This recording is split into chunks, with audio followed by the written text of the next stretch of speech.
young doctors and are not married and are even. Well, there's a variety of things. So I think first of all we have to go back to you are very well known for teaching skills. Your students are speaking a whole lot about you with Nigeria competition. Right, let's pick them up. Let's take them back to Nigeria and let's teach them a different kind of job.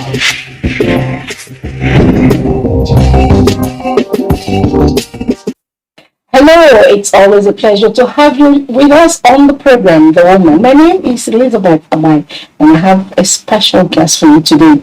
No other than someone who's created history somehow for a particular people, and of course for us to be our guest today. Who is my guest? Your guest is as good as mine. Let's take a break and introduce her.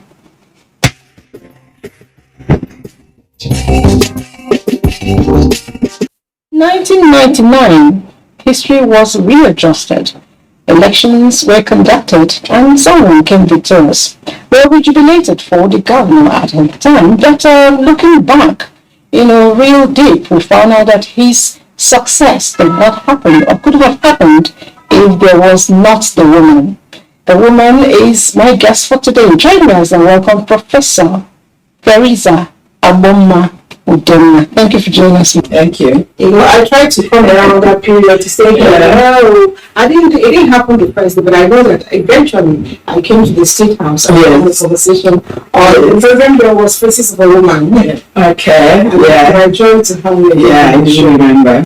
So I recently, President said he can't wait to be the ex-president, and I said, wow, he just reflected what I always think about. On the ex now, how has it been being relaxed?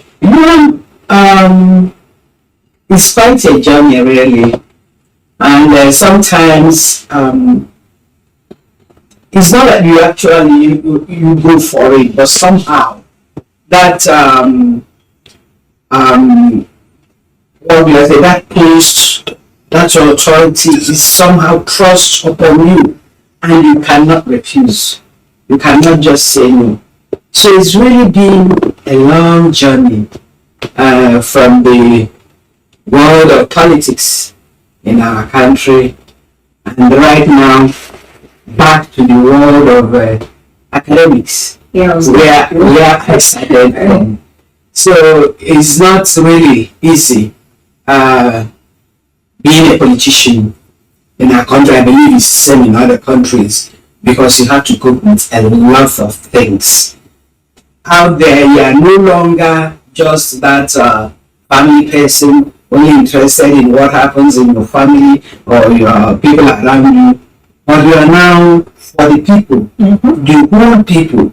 Being the governor of a state, you are governor for everybody. I remember my husband once saying that. So being in that life is not easy. For sure, some people will like you. Sure, some others will not like you. Some may not even be, they are neither here nor there. So you find yourself every time being on your toes, trying to make sure that at least, as far as is humanly possible, you satisfy the needs of the majority. You said your husband said he is governor for all. Yes. And I also know that as the first lady of the state, you're also the mother of everybody. Yes. And I have 3 children. Sometimes it's difficult trying to make sure the 3 of them are satisfied. Like imagine you're doing the population in your state, being mother to all. How were you able to put equity, justice to all of your children at the time? I remember it was in the year 2000 that I established a foundation, Heartland Child Care Foundation, which of course is still working today. That's cool. Yes, because today. Let me ask you about community. Yeah, because today that foundation, we have like 50 undergraduates on scholarship. That's what we've been doing since 2000. So I use that foundation as much as is possible to really reach out to the people. And of course, I also remember it was in the process of reaching out that I somehow establish a program that is still ongoing in the state. We call it Imo Women's Day.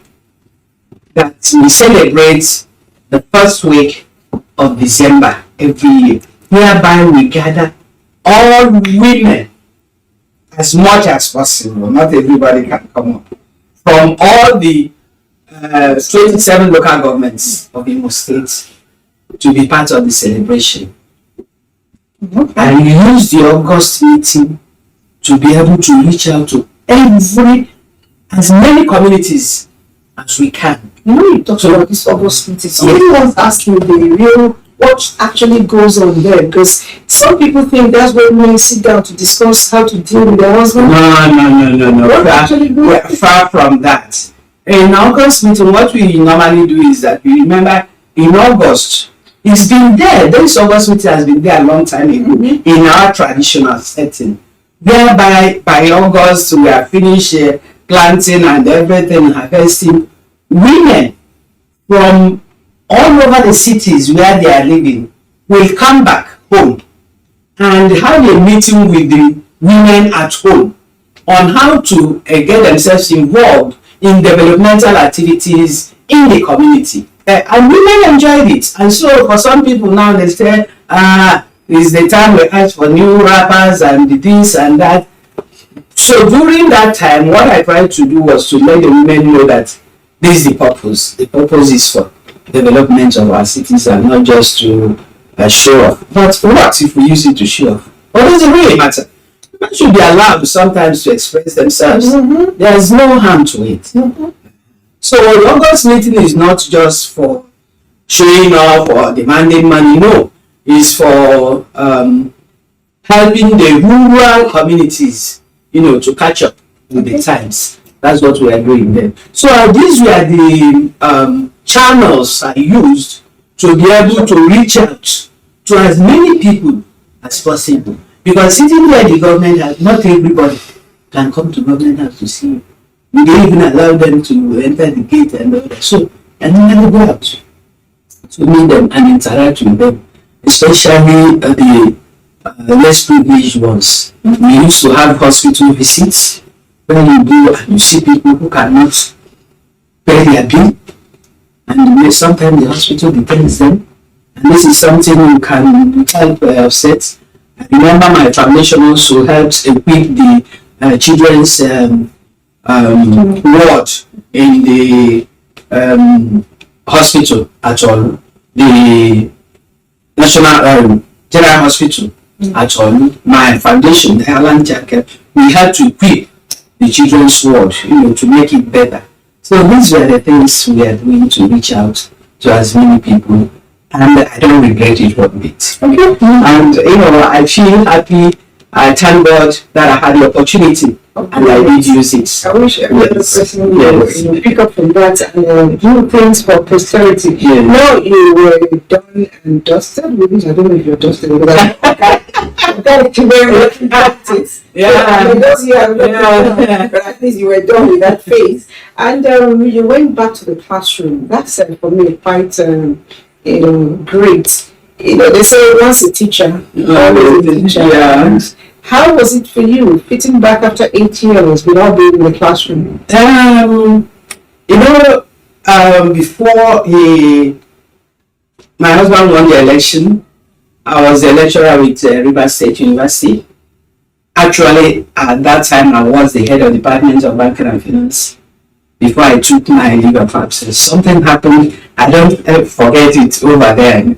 The day after the election, I came back to school after the election. They were sworn in some months later.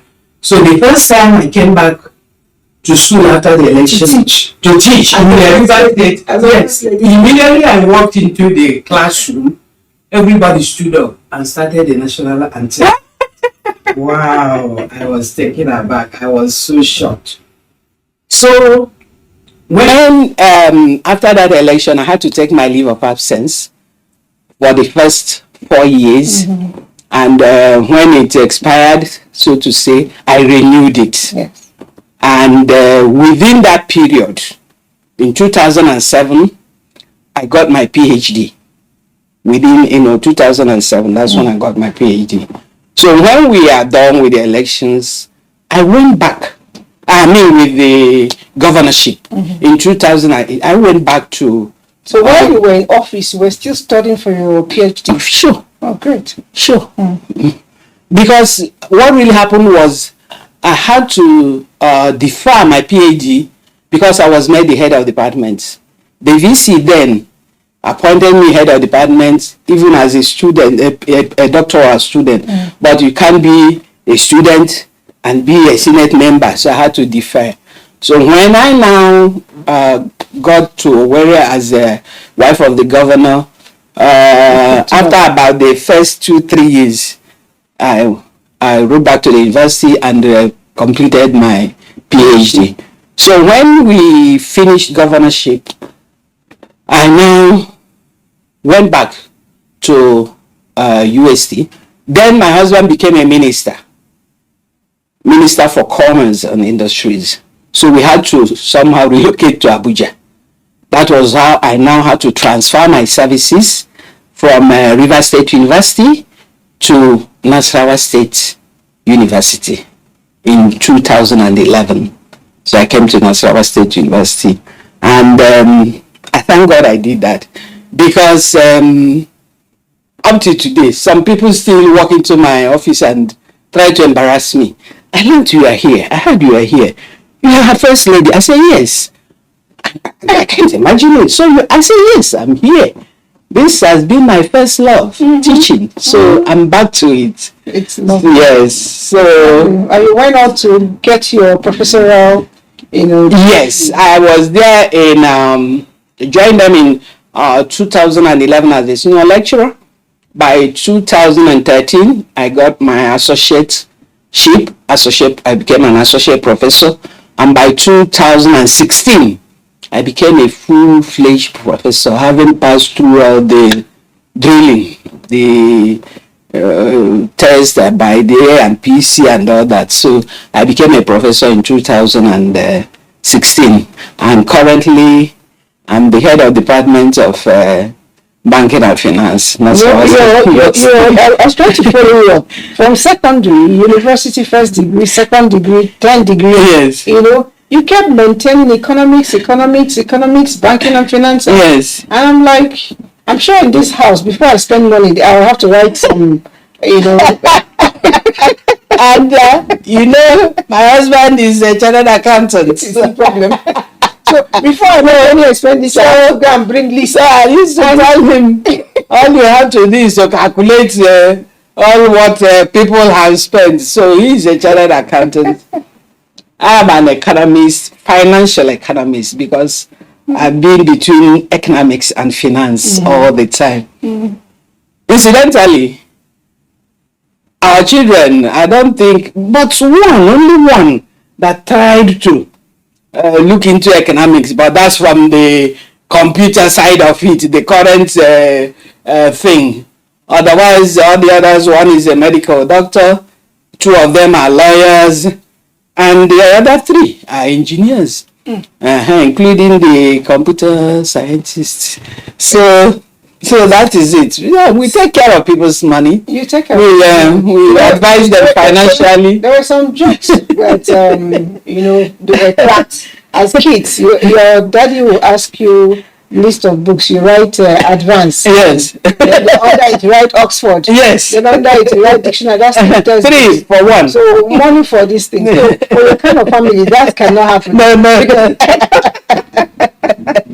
Speaking about family, really. Yeah. 6 children, and that's a whole lot. Yeah. You don't even look like it. I am very pleased. I knew when they were small kids. Getting married and all of that. Yes. And at the end of it, almost everybody is out of the house. Yeah. So how do you cope? Well, it's like after having large family. Yeah, that's how life is. You are reversing back.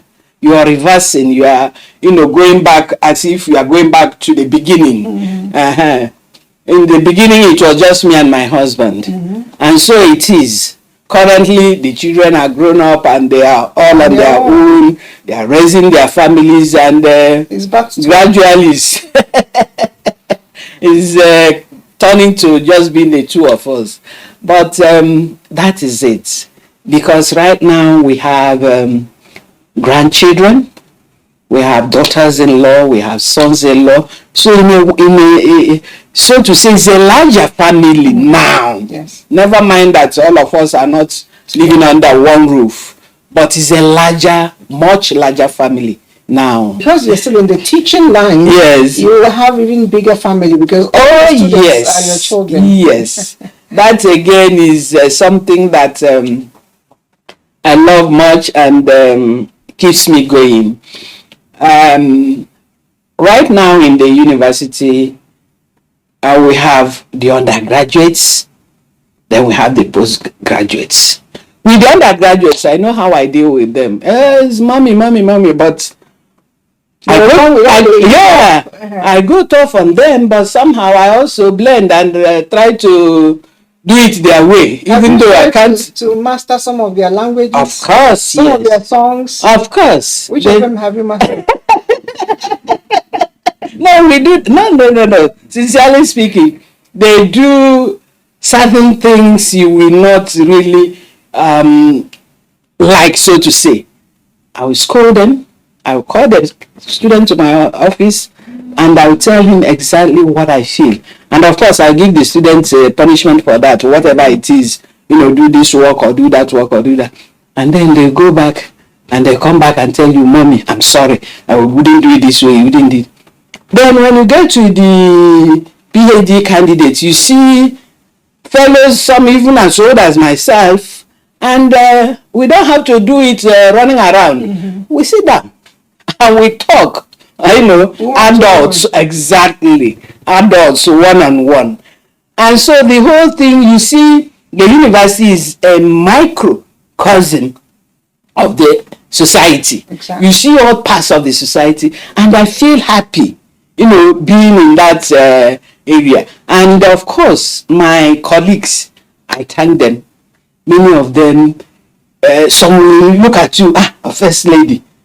They will like to keep on their own, but others will just embrace you, and by the time they see you are down with them, everybody. So I will say in my school, I'm the darling of everybody. So I have a very large family, but out there in the society, you've not even thought of my extended family back home. They are still there.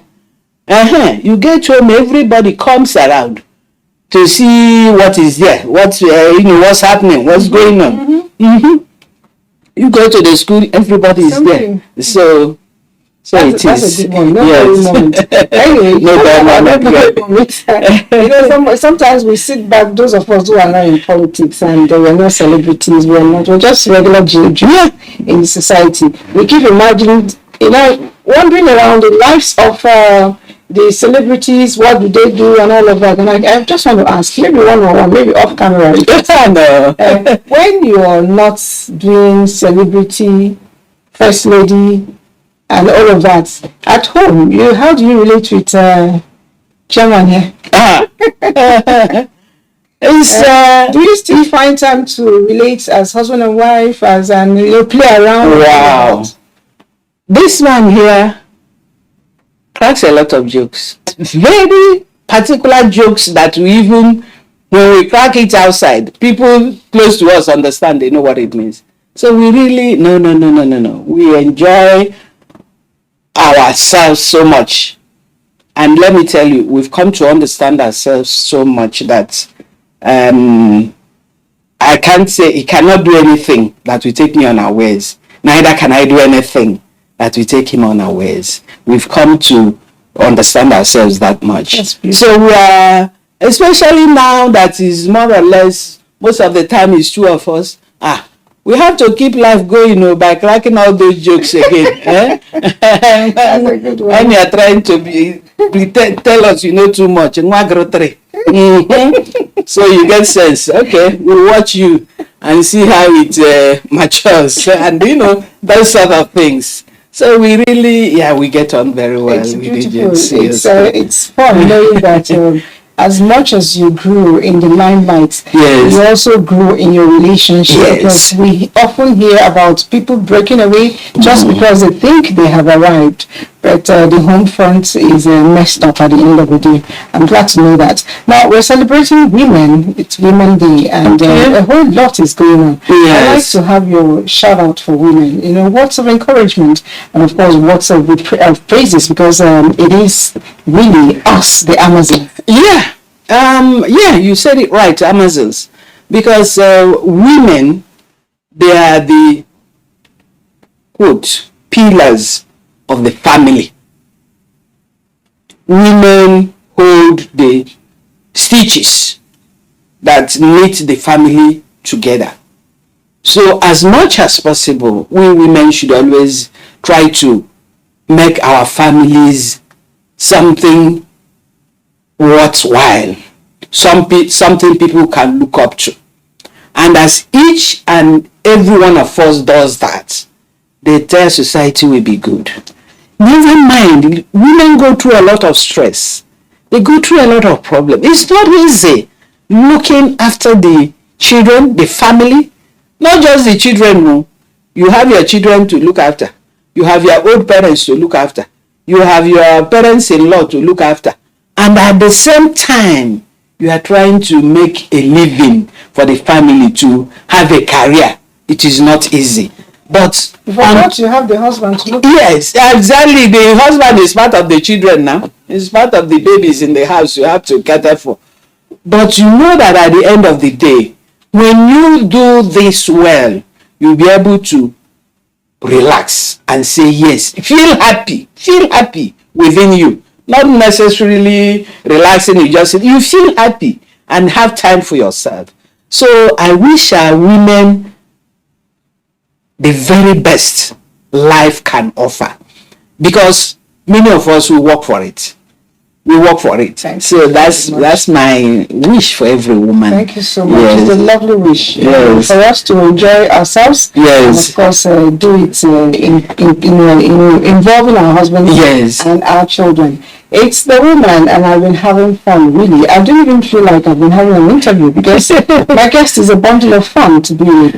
Right from meeting the good morning. It's all joy, all through. It's often said that people who are teachers, a lot of time, may not have too much activities for relaxation, because teaching on its own, playing with the students are still part of relaxation. But I don't know about you.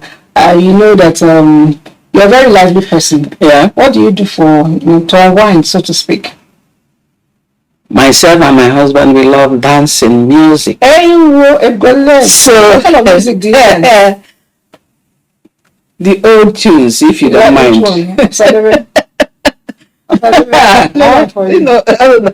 So when we ever have the opportunity, you will see us dance a lot.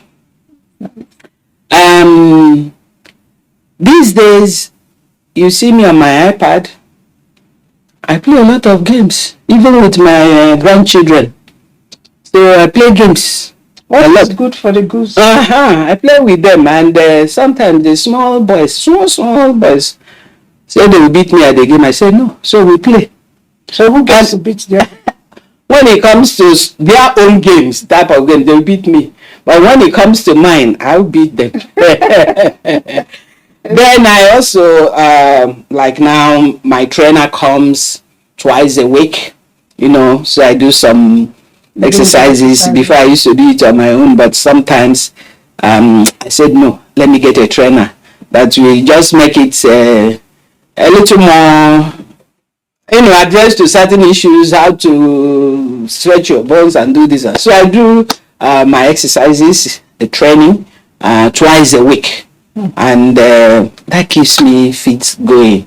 And of course, you can't rule out the fact that I read and read and read. Now with our phones and everything, download as many articles as you can in finance and read all day. I thought you were saying broadcasting.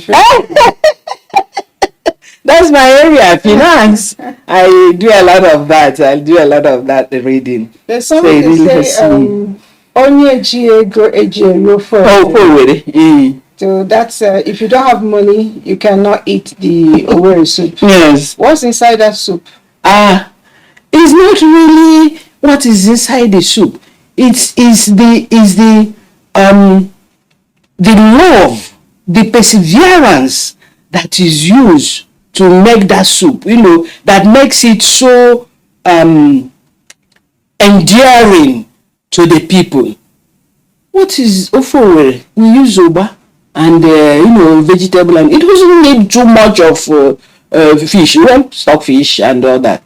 But what endears our people to it is the fact that it's cooked with a lot of love, and our people appreciate it. But it's a saying that makes people really get up and walk, get up and do something. And we use it to make ourselves happy and have some pride in our local dishes. Okay. Yes. Thank you very much. Yes. Thank you very much. Thanks a lot.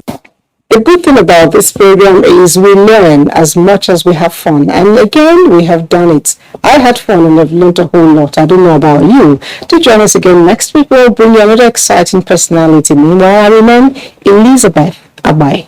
Bye for now.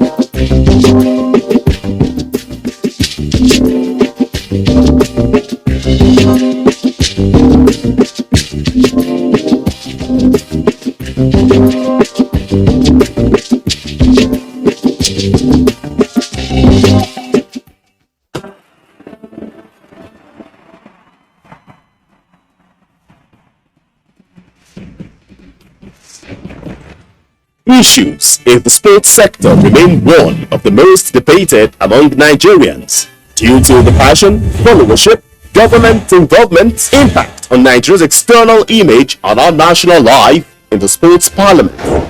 The NTA offers Nigerians deep views on issues with experts in the sports sector, offering in-depth analysis, hindsight, insight and foresight towards elevating Nigerian sports to the zenith on the floor of the sports parliament. Sports Parliament, a unique platform for sports discussions, showing live on the NTA. Keep a day with the parliamentarians. Who else have it?